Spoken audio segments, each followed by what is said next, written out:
Welcome to HB Reddit Stories. Today we will see stories of r/am I the a-hole. Am I the a-hole for telling my daughter, 15, she is not autistic in front of her friends? My daughter is one of the most well-adjusted and socially adept people I have met. She has organized her own birthday parties, excelled at debate team and the Feminist Roundtable Club at her school where she organized a fundraiser for at-risk young women.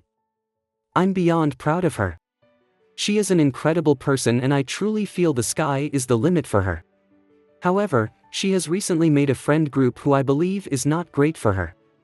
3 people, 2 are non-binary and 1 girl, and all of them claim to be autistic. I guess this has rubbed off on my daughter because now she is also claiming to be autistic. My sister is following her on TikTok and I guess she posts stimming videos and other things. She has given me zero evidence before this point to even entertain the notion that she is autistic. I truly never even considered it until she met these friends. This leads me to believe it is made up.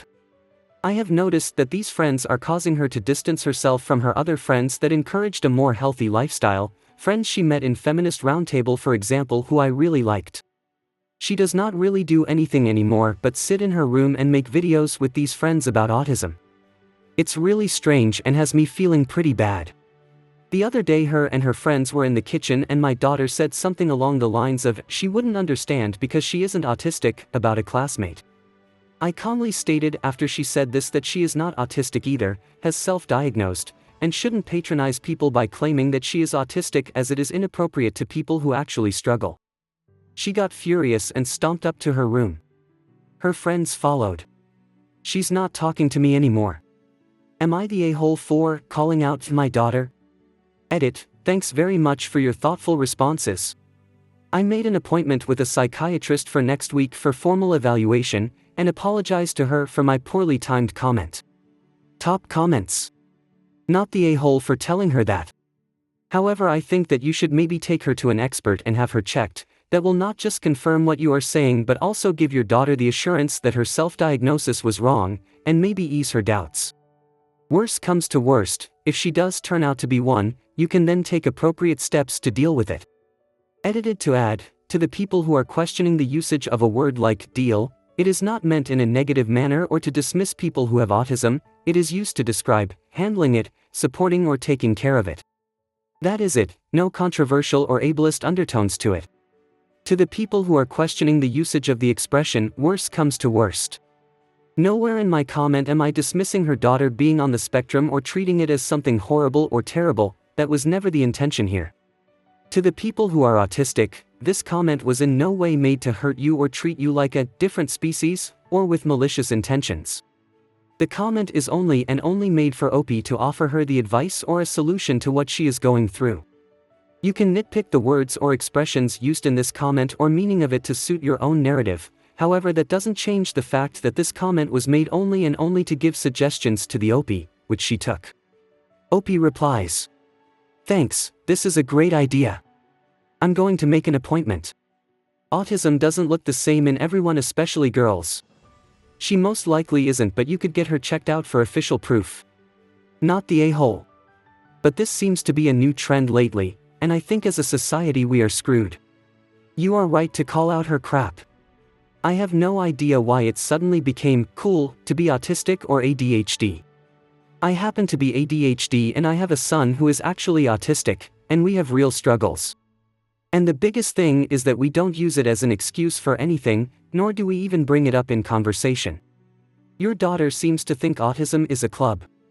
That in and of itself is evidence that she isn't autistic. Next story. Am I the a-hole for refusing to let my brother bring his girlfriend to Thanksgiving after she disrespected my wife? I, 31M, am married to Lily, 30F.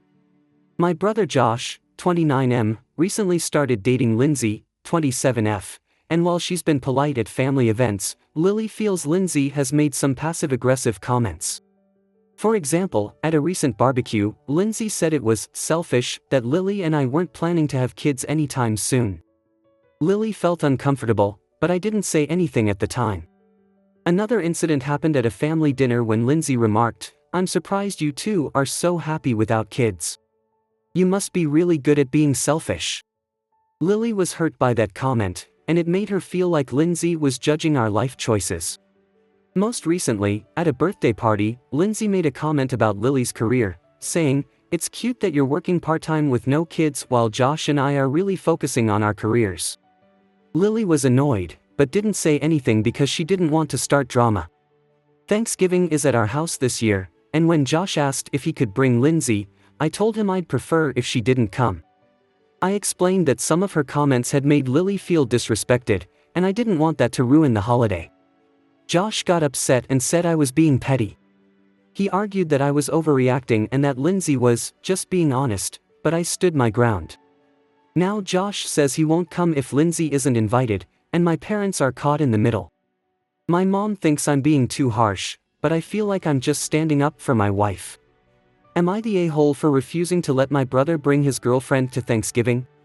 Top comments. Not the a-hole. I have a great phrase which you still be able to use. It's never occurred to me Lindsay would even want to come after she made it very clear she dislikes us, our home, our family and the childbearing choices we were forced to make. LOL, and you were forced by your right to make choices without her opinions. You might also want to remind Josh that people who actively and repeatedly insult and hurt others under the guise of just being honest are often called bullies and are seldom invited back to launch another attack. Maybe CC your mom and ask her for advice. See what Josh or Lindsay says, then decide.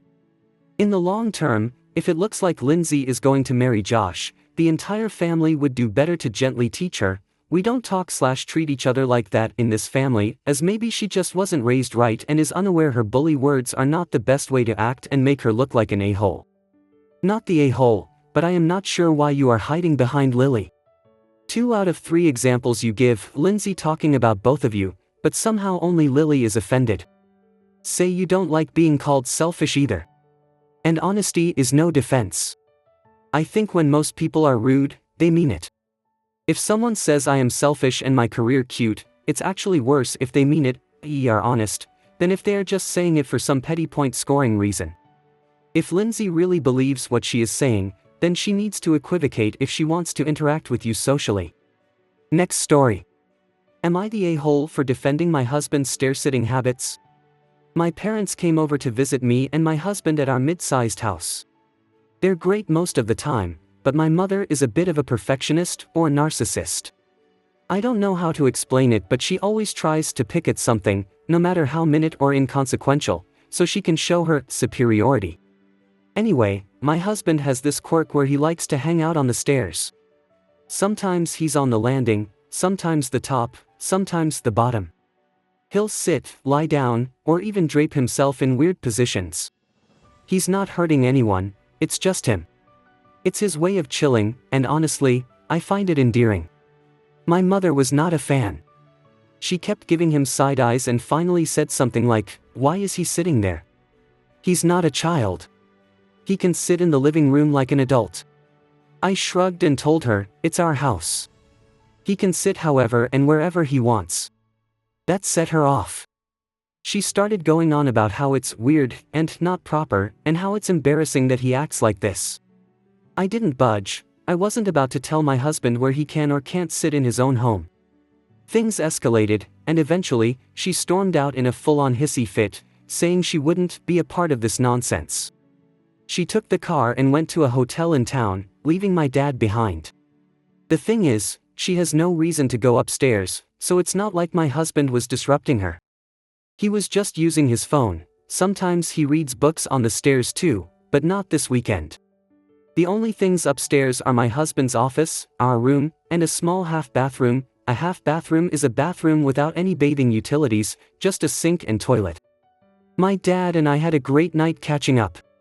He didn't care one bit about that stair thing and just laughed it off. Now I'm left wondering if I was too harsh on my mom. I know she can be dramatic, but maybe I should have tried to smooth things over instead of digging my heels in. I get it's not traditional, I can't find the right word, correct, professional, formal, but he's my family too, and it's our house.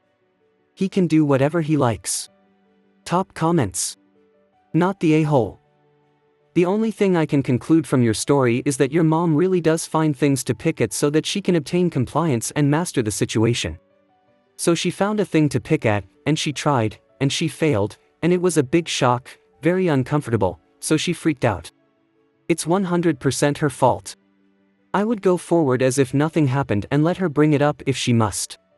Otherwise just ignore, as if she was a kid who had some strange tantrum and now it's done. Not the a-hole. I think you handled it perfectly. And I think this needs to happen more often. Every time she picks at something kicking up a stink, the response should be a calm, "This is how we do things," and let her leave.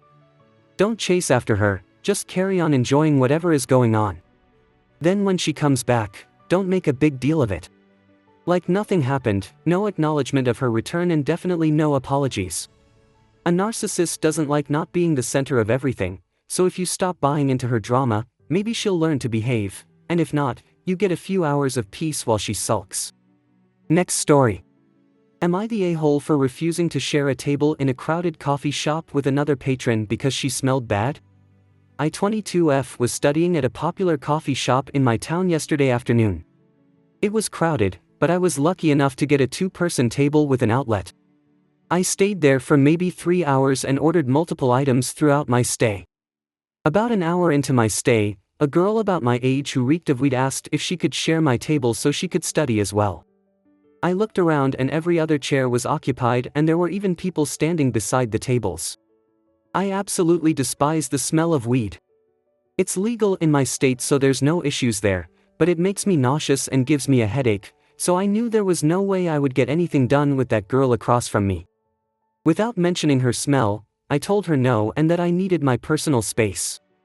Instead of walking away, she pressed and said that if I wanted my personal space I shouldn't study in the most popular coffee shop in town. I then told her that I specifically didn't want her at my table because she smelled like a marijuana farm and she should take a shower before she tries to infringe on strangers' personal space. I thought she would go away after that, but she told me she was sitting at my table whether I liked it or not. She put her things down, maybe thinking I would leave. Instead, I flagged down an employee and explained the situation. She sided with me and asked the girl to leave, threatening to call security if she didn't do so. I resumed my work but felt a bit shaken by the situation. Later that evening, I recalled what happened to some of my friends. I thought that they would all agree that she was being an a-hole, but to my surprise, a couple of my friends told me I was the unreasonable one. One of them is familiar with the coffee shop and told me that it was rude of me to hog a table, even though I bought 2 drinks and a pastry throughout my stay, and that if I really had a problem with someone smelling bad, I should have just left. Another one of my friends said that my comment about how that person smelled was out of line, and even if someone is being rude I shouldn't talk like that to a stranger. This sparked a huge debate until I agreed to post on this sub to settle this once and for all. So, am I the a-hole in this situation? Top comments. Not the a-hole, you were at the table first. And it was a small 2-person table. It's not like you were sitting by yourself at a big, 4+ person, table and not letting anyone else sit there. When my husband and I sit together at a 2-person table at a cafe there's barely room for both of us plus our laptops. I can't imagine letting a stranger sit that up close and personal next to me, especially if they smelled bad. You could have offered her the chair, she could take it and sit somewhere else. But in my opinion you politely declined and then she was the one who pushed it, then you mentioned her smell. She deserved it at that point when she wouldn't accept no for an answer. I like weed and wouldn't want that person at my table. And sitting solo at a table is fine. Your 2 friends sound like doormats. It wasn't even remotely rude. You had a boundary and enforced it. 2 drinks and a pastry isn't actually much for a 2-seater table for 3 hours when others are standing in the coffee shop due to a lack of seats, and using an outlet too. Soft, you are the a-hole here. Unfortunately other paying customers in the places like coffee shops can have strong smells, and there's not much that really be done about it. Drink up your coffee and go find somewhere else to study. You are the a-hole. If you need your space for 3 hours, stay home or go to a library. Coffee shops are there to make money. 2 drinks and a pastry is nothing compared to what they could have sold in 3 hours. You should have seen how busy the shop was and limited your selfish stay. The girl may have smelled like weed, others smell like perfume, or sweat, or lotion, etc. Regardless, there was an empty chair and she should have taken it. Next story.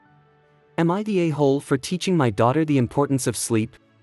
Just like any other kid, my 7-year-old daughter hates bedtime. If it's ever 9:59 and we tell her it's bedtime, then she will make a huge court case about how we are depriving her of 1 minute of her life. I always let it go, but this week when I told her it's bedtime at 10:05, she protested. Essentially, she didn't understand why she had to go to bed while the rest of us adults stayed up later. It's unfair that we get to enjoy the rest of our night while she has to go to bed early.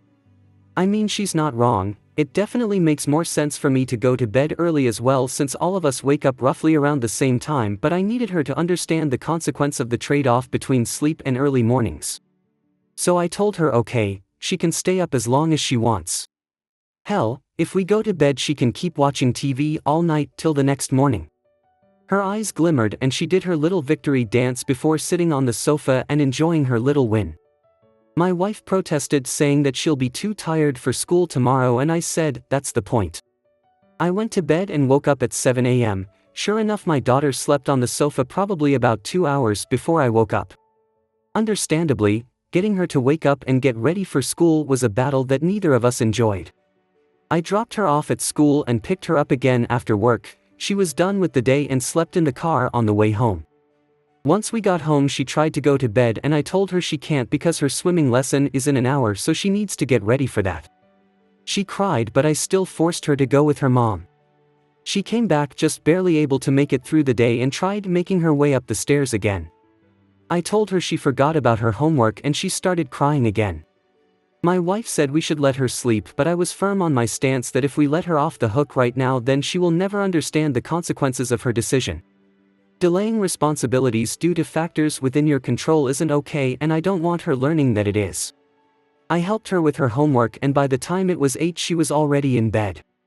The next night when it was 10 she didn't even protest, just started walking up to her bedroom and declined when I asked her if she wanted to stay up with us.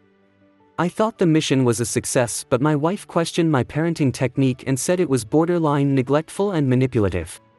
I disagreed, but after a few conversations with friends and family, I'm slowly starting to doubt myself. So am I the a-hole? Top comments. Not the a-hole at all. Although we have different parenting techniques, yours worked. I made my kids go to bed at 8. And yes, they had tantrums, but hey, that wore them out. As they got older, 9, 10, I made them a deal. They could stay up until 9, to watch Dragon Ball Z, as long as there were no problems getting up and ready in the morning. If one of them was late or not ready in time the next morning, that night they went to bed at 8. It was interesting that at 6:30 a.m. I didn't have to yell, they yelled at each other. Problem solved. Not the a-hole, but 10 is way too late for a 7-year-old to be staying up. The National Sleep Association recommends a child of that age getting to bed by 8 at the latest. Hell, I think when I was that age my bedtime was 7:30, a child her age needs 9 to 11 hours of sleep per night. I hope you guys liked this video. If you did, make sure like, comment, share and subscribe the channel HB Reddit Stories.